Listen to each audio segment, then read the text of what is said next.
사랑합니다. 축복합니다. 네, 잘 오셨습니다. 고맙습니다.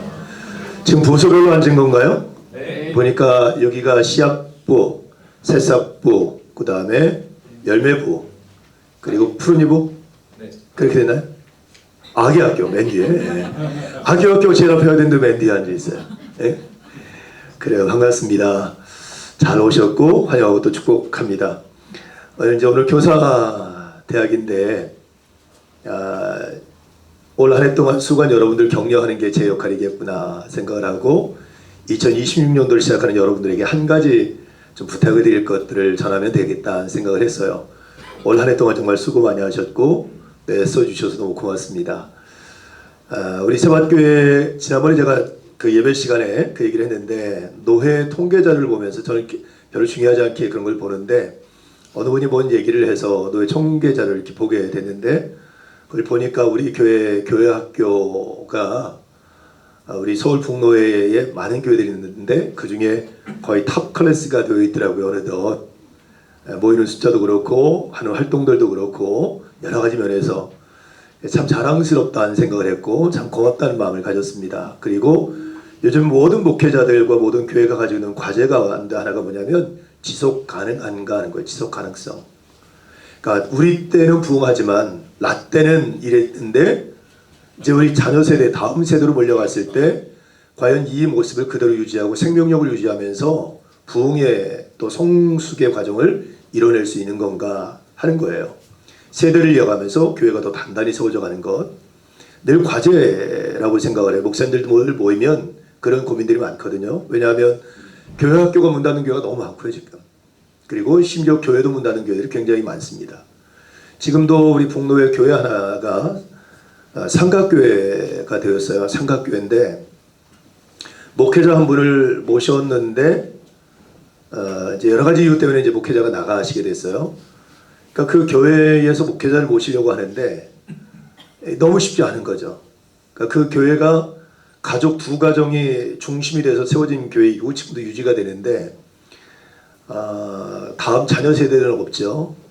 교육부가 오는 거죠. 목사님이 오셔서 목회를 하려고 해도 목회를 할 만한 게 없죠. 근데 이분들은 교회를 유지하고 싶죠. 근데 목회자가 자존감을 갖고 어떤 비전을 갖고 목회할 수 있는 자리는 아니죠. 그러니까 너무 어려운 거죠. 그러다 보면 결국은 어느 교회로 통합이 되거나 사라져버리는 경우들이 생기는 거죠. 그러니까 지속 가능하다는 건 굉장히 중요해요. 그 가운데 하나가 바로 다음 세대라고 생각을 합니다. 그러면서 여러분들이 잘 섬겨주시고 헌신해 주셔서 우리 교회학교가 잘 세워지고 단단해지고 든든해진 것이 얼마나 감사한가. 제가 우리 아기학교 수료식 할 때도 우리 교회는 선진교육을 하는 교회다 그랬어요. 왜냐하면 아이들은 4명인데 선생님들이 8명 뭐 이렇게 2인 1명 이렇게 하는 이런 교회가 어디 있나. 교회학교 교사를 모집하는 것도 어렵고 교육시킬 대상도 없는 시대인데 참 감사하다는 생각을 가졌습니다. 이 시간에 좀 제가 격려를 먼저 하고 말씀을 좀 나눠야 되겠다 싶어서 우리 부장님들 한번 좀 일어나 보셔요. 부장님들. 네. 아니 그 정도로 해서 되겠습니까? 네, 제가 늘 그러잖아요. 우리 대충 하면 야유가 되고 제대로 해야 세레머니가 된다. 우리 세밭교회는 세레머니를 해야지 야유를 보내면 안 된다. 다시 한번 박수. 네, 고맙습니다. 아니 그냥 서 계세요. 우리 아기학교부터 우리 박민경 집사님, 그다음에 우리 씨앗부 우리 오연희 권사님 죄송합니다. 그다음에 이제 새싹부의 김동원 우리 집사님, 그다음에 열매부의 이동미 권사님이 못 오셨네요. 그리고 이제 푸른이부의 이룬 집사님 또 아직 못 오고 계시고, 그다음에 우리 청년회의 우리 박문재 장로님. 네, 정말 감사하고 정말 고맙습니다. 나중에 이제 다시 이제 공식으로 발표가 되고 또 여러분들과 인사 나누는 시간들이 있겠지만 우리 박문재 장로님께서 올해 이제 정책당이라면서 이제 그 위원회를 다 바꿨거든요. 100% 다 바꾸면서 박문재 장로님이 이번 올해까지만 다음 세대 이제 위원장으로 섬겨주시고요. 이제 예배사역위원장으로 이제 바뀌시거든요. 그리고 우리 이제 다음 세대는 지금 우리 김호준 장로님 오셨는데 김호준 장로님이 맡으셔서 2년 또 위원장으로 역할을 감당하십니다. 우리 박문재 장로님, 여러분들 우리 부장님들 박문재 장로님 위원장 하실 때 너무 좋았죠? 네. 저도 굉장히 듬직하고 너무 좋았거든요. 워낙 정말 헌신적으로 잘 해주셔서 정말 감사하고 장로의 리더십이 정말 교회학교 부족한 것들을 다 채워가면서 단단하게 만들어왔다고 생각이 들어요. 장로님 잠깐 좀 일어나시죠. 그래도 격려 박수 한번 쳐주시기 바랍니다. 고맙습니다. 감사합니다. 나중에 이제 나오셔서 인사하는 시간은 우리 교육 담당하는 목사님께서 시간을 좀 주시면 좋을 것 같아요. 여러분, 저는 오늘 말씀과 근거해서 몇 가지 말씀을 드리려고 하는데, 저도 이제 교사입니다. 따지고 보면 목사이지만 가르치는 것이 저한테 있기 때문에 목사 그리고 교사, 저와 여러분들에게 과연 필요한 게 뭘까? 가장 중요한 게 뭘까를 생각해 봐요. 오늘 바울이 뭔 얘기하냐면 자신을 얘기를 해요. 그러면서 나는 여러분들에게 아비다. 아버지다는 거, 아버지. 내가 배 아파서 아기를 낳듯 나는 여러분들에게 어머니이고 아버지 같은 존재다. 그리고 난 여러분들 그렇게 대하고 그렇게 양육한다. 그리고 뭐라고 하니, 여러분 나를 좀 그런 나를 본받아 주십시오 하고 얘기를 해요. 그러니까 그 얘기는 뭐냐면, 바울 사도가 성도들 대할 때, 바울 사도가 이렇게 그 아이들을 대하고 뭐 다음 세대를 가르치고 양육할 때 늘 어떤 마음을 가졌냐면, 그냥 단순하게 가르치는 자, 아니면 목사, 교사라는 개념이 아니라 지금 이 대상들이 내 자녀라고 생각을 하는 거예요. 나는 아버지, 어머니라고 생각을 한 거예요. 그 마음을 갖고 대하고 돌보고 양육했다. 여러분들이 그 마음을 갖고 사람들 대하고 양육하고 돌봤으면 좋겠다라고 얘기하는 게 오늘 본문의 내용이에요. 여러분, 그런 얘기가 있더라고요. 시간은 금이다 그러잖아요. 그 시간은 금. 그렇죠? 그러니까 시간이 그만큼 귀하다는 거죠. 근데 그 귀한 시간을 쓰잖아요, 우리가. 시간이 아깝지 않게 쓰는 게 있어요. 누구한테 그러죠, 여러분들?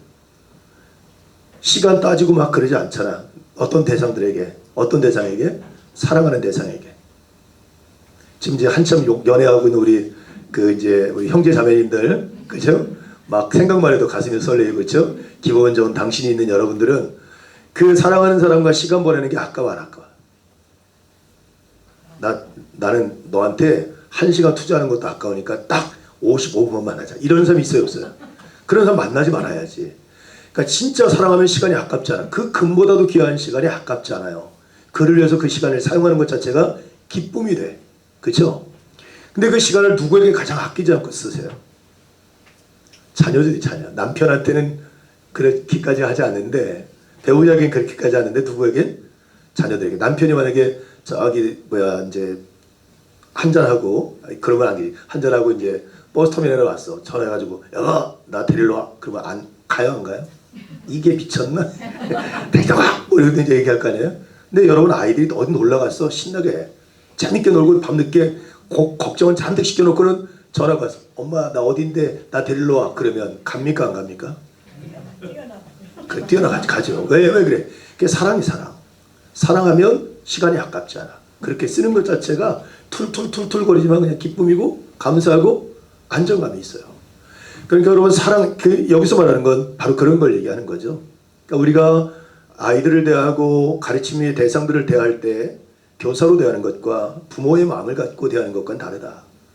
내가 여러분들 부모 마음을 갖고 대하듯이 여러분들 그랬으면 좋겠다 하고 얘기를 해주는 거예요.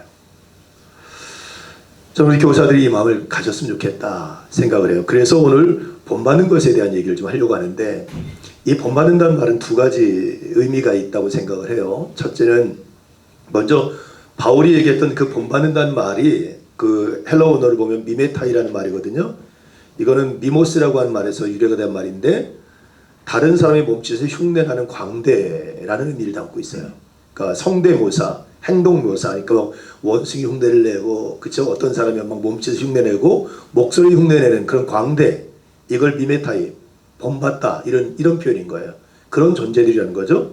근데 바울은 뭐라고 말하냐면, 여러분 그렇게 광대를 흉내내듯, 광대가 뭔가를 흉내내듯 성대모사하고 행동묘사를 하듯 여러분들도 그것을 따라 하는 사람들이 되었으면 좋겠습니다 라고 얘기하고 있는 거예요. 근데 여러분, 이 말이 바울 사도가 예를 들면 흉내만 내라는 말일까? 아니면 그 사람이 그렇게 살아가는 그 모습을 내 삶으로 받아들여서 그 같은 존재가 되도록 하라는 말일까? 여러분, 우리가 짝퉁이라고 하는 영어가 있죠. 짝퉁. 짝퉁이 뭐죠 영어로? 이미테이션 맞나요? 예. 근데 이미테이션이라는 말이 어디서 왔는지 아세요? 예, 본받다는 말. 미메타에서 온 말이에요. 어근이 그렇습니다. 그러니까 짝퉁, 그러니까 흉내만 내는 짝퉁, 진짜는 아닌데 흉내를 내는, 진짜처럼 흉내만 내는 거, 그걸 짝퉁이라 해요. 그럼 바울이 예를 들면 여러분 나를 본받는 자가 되십시오 했을 때 짝퉁이 되라는 얘기가 아니에요. 흉내만 내라, 그럴듯하게 보이기만 해라 하는 표현은 아닐 거라는 거죠. 그렇죠? 그래서 이 본받는다는 말은 그보다 더 깊은 의미가 담겨져 있다. 자, 바울의 얘기를 들어가 보면 바울은 자신이 예수님을 본받는 자가 됐어요. 그리고 그런 자신을 여러분에게 본받으라고 얘기를 하고 있는 거거든요. 그때 바울이 예수님을 본받기 위해서 어떻게 삽니까? 자, 우리가 그리스도인 된다는 건 예수 그리스도를 나의 구주로 영접하는 거잖아요. 영접이 뭐죠? 내 안에 모셔드리는 거예요. 그럼 내 안에 누가 계세요? 여러분 안에 누가 계세요? 예수님 계시죠? 네, 학생들이 여러분 이렇게 뭘 얘기할 때 대답 안 하고 가만히 있으면 기분 좋아요, 안 좋아요? 안 좋지? 그 반응을 해야지. 목사님도 한번 당해보세요. 내가 가르치는 게 쉬운지 지금 그러는 거 아니죠? 자, 여러분 안에 그리스도가 계세요. 분명히 존재하죠. 바울이 본받는다는 건 뭐냐면 그 예수님을 본받기 위해서 바울은 어떻게 하냐면 날마다 자기 자신을 십자가에 못 박아요. 그 내 안에 계신 내가 모셔둔 그 예수를 따라 살아가는 삶을 살아. 근데 이게 쉬운가요? 바울이 그 표현을 뭐라냐면 내 안에 생명의 법과 사망의 법이 날마다 싸운다는 거예요. 그러니까 내 안에 계신 그리스도하고 아직도 죽지 않은 내가 맨날 싸워.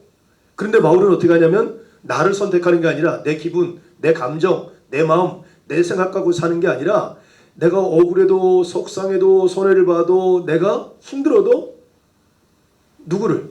나를 죽이고 내 안에 계신 누구? 그리스도를 따라 살아가는 삶을 살아간 거예요. 이게 본받는 거예요. 바울은. 나로 사는 게 아니라 내 안에 계신 그리스도로 살아가는 삶을 본받는다고 표현을 한 거예요.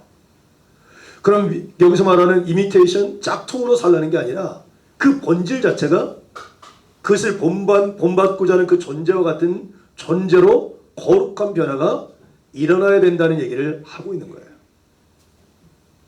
여러분 그 소설 가운데 맥스 비어붐이라고 하는 맥스 비어붐이라고 하는 분이 쓴 우화가 있는데 행복한 위선자라고 하는 제목의 그 소설이 있거든요. 짤막한 소설인데 그 내용이 이렇습니다. 이름이 그 조지 헬이 지옥이에요.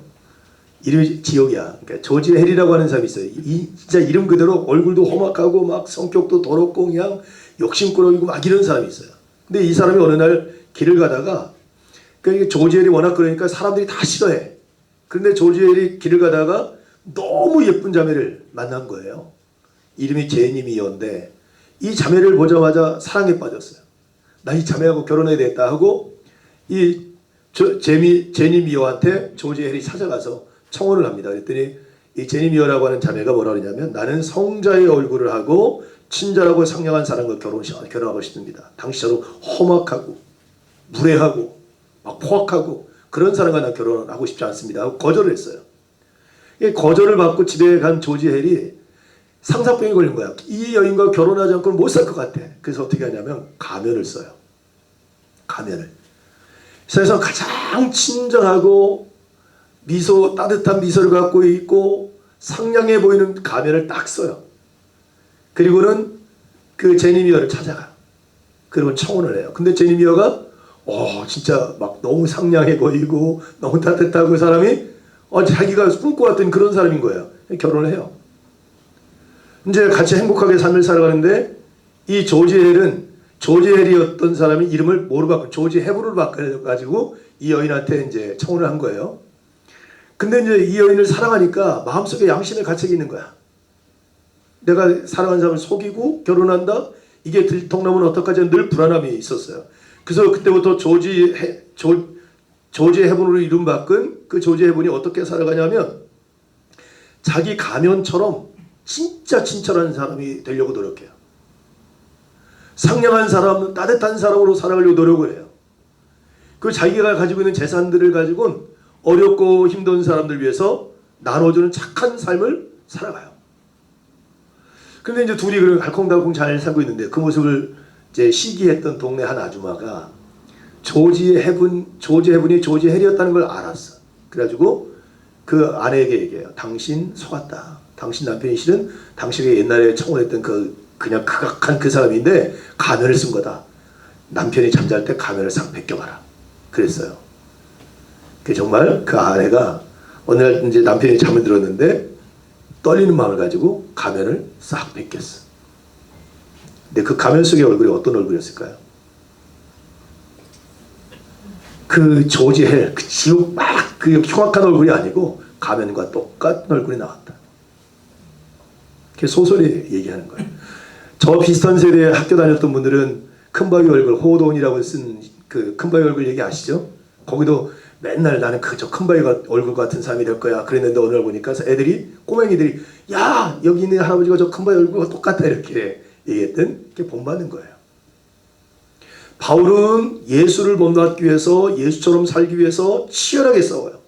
그게 너무 힘드니까 바울은 뭐라 그래요? 오라 나는 권고한 자로다. 이 사망의 늪에서 누가 나를 건져내려 하는 갈등을 해요. 그러니까 본받는 삶을 살아가기 위한 치열함이 거기에 있었던 거죠. 바울 영적 자녀인 디모데에게 너 지금부터 선한 싸움을 싸워라 하고 도전하거든요. 그 선한 싸움이 뭐냐면 나로 사는 삶을 청산하고 내 안에 계신 그리스도로 살아가는 삶을 시작하라는 거예요. 이게 본받는다는 말의 핵심이라고 생각해요. 저는 이 본받음이라고 하는 것이 저는 우리에게 있어야 된다고 생각하거든요. 그러니까 목사인 저도 그렇고 선생님들 여러분들 그렇고 우리가 본받아야 될 대상은 딱 한 분이세요. 누구죠? 예수님이세요. 예수님.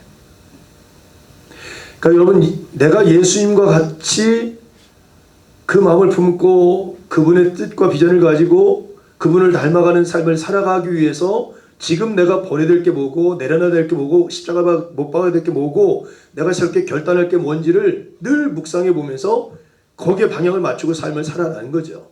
그 과정 결코 쉽지 않지만 그렇게 살아가다 보면 결국 나는 누구를 닮아 있는 거예요.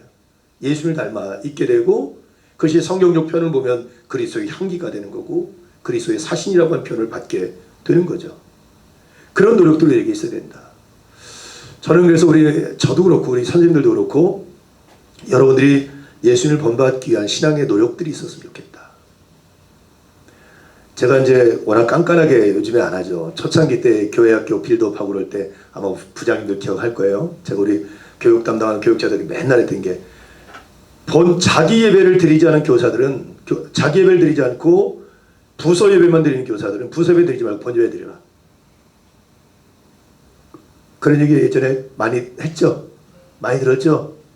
왜냐하면 부서 예배는 교사들이 어떻게 생각하냐면 그냥 난 교사로 참여하는 거야 라고 생각해요. 내가 드리는 예배라고 생각 안 해. 그러니까 예배들 중에 막 움직여서 뭘 준비하고 뭐 애들 예배 잘 드리나 감시하고 움직이고 이러거든요. 온전한 예배자가 안 돼요. 그럼 문제가 뭐냐면 그러다 보면 교사로 봉사는 하는데 그게 한 1년, 2년, 3년 지나면 내가 신앙에 이렇게 깡통이 돼버려. 내 신앙이 번아웃 돼버려요. 내 신앙이 성장하는 게 아니라 비어져요. 사역하면서 신앙이 자라가야 되는데 사역하면서 도리어 영적으로 더 번아웃 돼버리고 비어버려요. 저는 그런 거 굉장히 많이 보거든요. 그러니까 사역은 되는데 일은 되는데 그 사역을 통해서 내가 성장하고 자라가야 되잖아요. 근데 도리어 퇴보해가는 과정들이 생겨요. 왜 그럴까? 바로 예수 그리스도를 본받고자 하는 신앙의 어떤 본질적인 부분들이 내 안에 무너져 버렸기 때문에 그래요. 신앙은 믿음은 나와 하나님과 1대1의 관계예요. 그게 내가 바로 서야 되거든요. 근데 우리 항상 핑계가 뭐냐면 이것 때문에 뭐 교사로 봉사하는 것 때문에 아니면 직장일 때문에 뭐 누가 날 힘들게 해서 누가 날 시험 들게 해서 이유를 찾지만 그건 이유예요. 초대교회 성도들도 다 그런 과정을 거치면서 믿음을 지켜내고 신앙을 지켜냈단 말이에요. 그러니까 우리가 각자가 여러분들이 지고 있는 십자가가 뭔지 모르지만 다 다르지만 그 가운데서 내가 예수 그리스도를 믿는 믿음의 사람으로 예수를 본받은 자로서 내가 여기서 감당하고 결단할 게 뭔가를 날마다 묵상하고 다짐하고 세워가는 과정들이 필요한 거죠. 그러면서 나도 어느덧 누구를 닮아가는 거예요? 예수님을 닮아가는 거죠. 이게 우리에게 정말 필요한 과정이라고 생각해요. 바울 사도는 예수님을 소개한 사람이 아니거든요. 바울 사도는 교회를 소개한 사람이 아니고요. 바울은 예배를 소개한 사람이 아닙니다. 바울은 선교를 소개한 사람이 아니고요. 바울은 그리스도인들의 삶은 이런 것이다. 그리스도인들의 삶을 소개한 사람이 아니에요. 바울은 삶을 살아간 사람이에요. 바울은 예배를 소개한 사람이 그 예배를 드리는 예배자였어요. 자신의 예배를 드렸다고요. 여러분, 바울은 선교를 소개한 사람이에요. 그 선교적 삶을 살아간 사람이에요. 바울은 말씀을 가르치는 사람이 아니고요. 말씀을 가지고 살면서 살아낸 사람이에요. 이런 삶의 진지함이 결국은 뭐예요? 자신의 믿음을 세울 뿐만 아니라 그 옆에 있었던 사람들이 그를 본받고 신앙적으로 영적으로 성장해 가도록 만드는 동기가 됐다는 거죠. 이 과정이 우리에게 필요하다.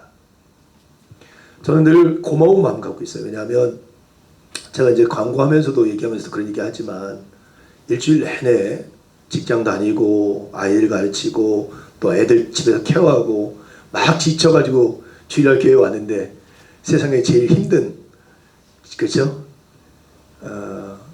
말도 말 잘 듣죠 우리 아이들. 막 그런 아이들을 케어한다는 게 참 쉽지 않죠. 지치죠. 저는 주방에서 봉사하는 분들도 정말 이른 새벽부터 나와서, 또 성가대 봉사하는 분들도 마찬가지, 주차 봉사하는 분도 마찬가지, 너무 일주일 동안 애쓰는 과정 속에서 와서 그 일을 하거든요. 너무 미안하기도 하고 고맙기도 해요. 근데 그럼에도 불구하고 더 중요한 건 뭐냐면 그런 과정들 통해서 그것 때문에 내 믿음이 번아웃되면 안 돼요. 내 믿음이 자라갈 수 있도록 더 하나님께 집중하고 그 뜻 안에 자신을 세워가는 과정들이 우리에게 필요하다. 그 노력들이 저희들에게 있었으면 좋겠어요. 교사들에게. 그리고 이제 아이들에게, 오늘 바울이 얘기한 것처럼 여러분 내가 아비가 되었습니다. 여러분 아비처럼 여러분을 대합니다. 그 사랑으로 대합니다. 그처럼 여러분들도 그렇게 해주시기 바랍니다. 본받기를 원합니다. 권면했던 것처럼 여러분들, 본이 된 여러분들의 모습을 보고 아이들이 여러분을 통해 만난 예수님, 여러분을 통해서 만난 또 여러분들을 통해서 경험한 예배를 여러분 본받고 따라하면서 아이들이 신앙으로 성장해가는 과정을 만들어가는 것이 중요하다. 저는 이런 생각을 해요. 아이들에게 여러분 신앙생활 할 때 아무리 힘들고 어려워도 예배자를 지켜야 됩니다. 여러분 아무리 힘들고 어려운 일이 속상한 일이 있어도 기도의 자리에 꼭 있어야 됩니다 하고 막 가르친단 말이에요. 그렇죠? 근데 선생님이 오늘 누구랑 기분 나쁜 일이 있었어. 애들 본 앞에, 예를 들면 죄송해요. 애들이 본 앞에서 예를 들면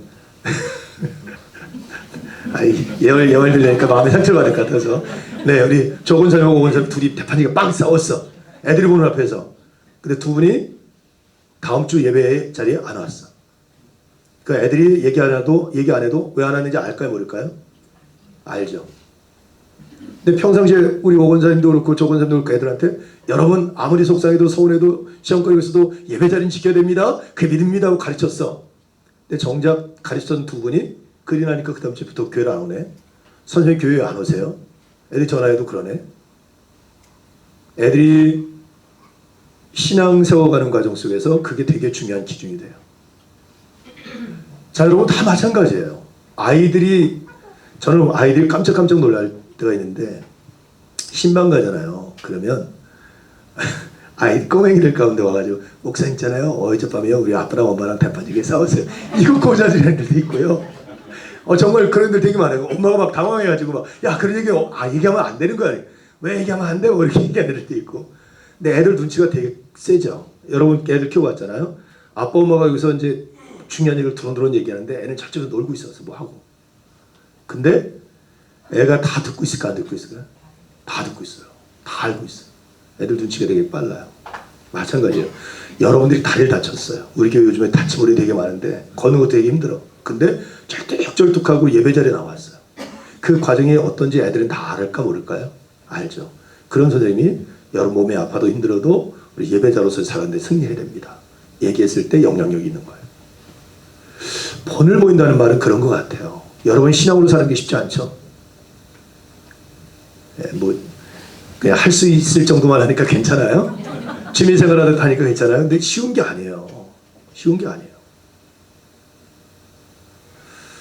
우리가 그러잖아요. 목사님 내가 돈을 많이 벌고 재정적으로 여유가 있으면 어려운 이웃들 막 나누고 베풀 텐데 근데 예수님이 우리에게 그렇게 요구하지 않거든요. 지금 네 있는 곳에서 네 재정 상황에서 나누고 베풀라고 얘기하거든요. 결단의 문제이지 조건의 문제가 아니에요. 근데 자꾸 우리는 뭐냐면 조건, 상황, 형편을 얘기해요. 이건 믿음이 아니에요. 그럼 똑같잖아요. 예배 못 드리는 이유, 기도 못하는 이유, 헌신하지 못하는 이유를 찾다 보면 평생 우리는 그대로 못 살아요. 근데 우리는 어떠냐면 예수님이 그렇게 했던 것처럼 본받아서 우리 삶에서 그렇게 살아내면 그 아이들도 그렇게 신앙은 이런 거구나, 예배는 이렇게 드리는 거구나 하는 것도 배우는 거죠. 제가 매 주일마다 예배 끝나고 나면 우리 교회 홈페이지를 다 봅니다. 유튜브도 다 봅니다. 페이스북도 다 봅니다. 우리 교회 연관생들. 그리고 교회 학교 사진을 다 봅니다. 왜 볼까요? 제가 우리 아이들이 누가 왔는지 안 왔는지 모르니까 사진으로도 봐요. 진짜 봐요. 이렇게. 그래서 제가 우리 교육자들에게 피드백을 해줘요.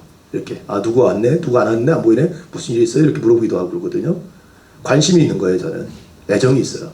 근데 제가 가끔 뭘 보냐면 애들은 막 율동하고 막 하는데 제 시합을 찍겠죠? 부모들이 있는 데니까 애들 막 율동하는데 엄마는 애하고 막 이러는데 아빠는 고개 숙이고 딴 얘기하고 있고 저쪽 벽 쪽에 이렇게 앉아가지고 애들 하는 거 구경하고 있고 막 이런 게 보여요. 그럼 제가 어떻게 할까요? 바로 얘기하죠. 그렇게 예배 드리지 말아라. 애들은 예배 드리는 것을 보고 배운다. 기도합시다 그랬을 때 애들만 무릎 꿇는 게 아니라 선생님들과 부모들이 무릎 꿇어야 된다. 그러지 않아요? 자기들은 책상 내려갖고 야 무릎 꿇어 기도할 때. 이게 말이 돼요. 이런 거예요. 그러니까 여러분 별거 아닌 것 같은데 그 아이들은 100마디 말보다 그렇게 예배드리는 모습을 보고 배우는 거예요. 본이 되는 거. 자, 우리가 예수를 본받기 위해서 정말 진지하게 바울 사도처럼 정말 이 사망의 늪에서 누가 날 건져내랴 하는 그런 갈등과 어려움을 갖고 하듯 우리가 그런 신앙의 모습을 보여줄 때 아이들은 그것을 하나하나 꼭지꼭지를 배워간다고 생각해요. 지금 이제 우리 교회도 이제 애들이 사춘기가 있잖아요. 근데 영적 사춘기도 있습니다. 애들이 신앙적으로 사춘기에 빠진 애들도 있거든요. 그게 사춘기 나이하고 맞물리는 애들도 있고 그 영적인 사춘기가 빨리 오는 애도 있고 늦게 오는 애도 있어요. 내가 왜 교회 가야 되지? 예배 드리는 게 뭐지? 하나님 정말 계신가? 뭐 이런 궁금함들이 생길 때가 있어요. 근데 그 아이들이 그런 것을 넘어설 때 예를 들면 그러잖아요. 우리가 하나님을 눈으로 볼 수 있는 것도 아니고 우리가 설명한다고 드릴 수 있는 건 아니잖아요. 그런데 애들이 이렇게 있어요. 내가 있잖아. 우리 선생님을 보면 하나님 계신 것 같아. 애들은. 나는 하나님을 만나지 못해서 누군지 모르는데 우리 선생님을 보면 하나님 계신 것 같아. 이럴 수 있죠. 그럴 수 있잖아요. 나는 그런데 우리 엄마 아빠를 보면 하나님 계신 것 같아. 삶을 살아가는 거나 신앙을 살아가는 모습을 보면 진짜 계신 것 같아. 이런 느낌들. 참 중요하다는 생각을 해요. 우리가 그런 통로는 될 수는 없지만 왜냐하면 우리가 일상의 삶의 자리에서 교회에서 다양한 일들 속에서 뭔가를 판단하고 결정하고 선택할 일도 계속 보거든요. 근데 그럴 때 내가 보기엔 이렇게 하는 게 더 좋으신데 왜 이렇게 하지? 그랬을 때 이렇게 하는 게 우리에게 이익이 될지 모르지만 하나님 그걸 원치 않으셔. 우리가 좀 손해보고 어려워도 이렇게 하는 게 맞아 라고 하는 것들을 보여주면 그런 선택을 하는 것을 보면 경험되면 하나님 정말 계시네. 우리 아빠 엄마 하는 걸 보니까 진짜 하나님 계신 것 같아. 난 아직 그 하나님 만나지 못했지만 나도 우리 아빠 엄마가 하나님 만났으면 좋겠다 하는 마음들 갖게 되겠죠. 마찬가지예요. 저는 바울이 얘기해요. 여러분 나를 좀 본받으십시오. 얘기했던 거 되게 교만한 얘기일 수도 있지만 그만큼 진지한 거예요. 내가 예수를 본받기 위해서 정말 날마다 나를 십자가를 못 받고 그 과정이 너무 고통스럽지만 난 그 길을 갑니다. 근데 평생 동안 난 선한 싸움을 싸우고 달려갈 길을 맞이고 믿음을 지킵니다. 얘기를 해요. 그 삶을 산다. 그리고 그런데 내가 여러분들 대할 때도 아비처럼 대합니다. 여러분들도 서로에 대해서 그렇게 대하시고 그렇게 가르쳐 주셨으면 좋겠습니다 하는 얘기를 하고 있는 거예요. 내년도에는 여러분들이 영적인 아비, 영적인 어머니, 영적인 아버지, 영적인 어머니가 됐으면 좋겠어요. 그거는 우리가 다 가르치는 아이들만이 아니에요. 저는 주례할 때 가끔 그런 얘기를 하는데 부부는 서로에게 부모 같은 존재가 되어야 된다고 생각을 해요. 부모는 자식이 좀 못나도 버립니까 안 버립니까? 그렇죠? 자식이 실수하면 그 실수가 누구의 실수됩니까? 부모님의. 자식이 뭐 문제 일으켜도 부모가 걱정하고. 그게 다 사랑이거든요. 실은 부부가 그런 존재가 돼야 된다고 생각을 하고, 또 우리 교회 공동체 우리 서로도 그런 존재가 돼야 돼요. 누군가 부족함이 있으면 그걸 채워주고 격려해주고 세워주는 과정이 필요하지, 정죄하고 비난하고 힐난하고 하는 것들이 돼서는 안 된다. 그러니까 서로 우리끼리 서로 아버지와 어머니 같은 존재가 됐으면 좋겠어요. 네. 옆에 분들 얼굴 보면서 내가 집사님의 엄마가 돼줄게. 아, 징그럽죠? 한번 얘기해요. 인사 한번 해보세요. 시작. 한번 해보세요. 앞뒤 분들한테.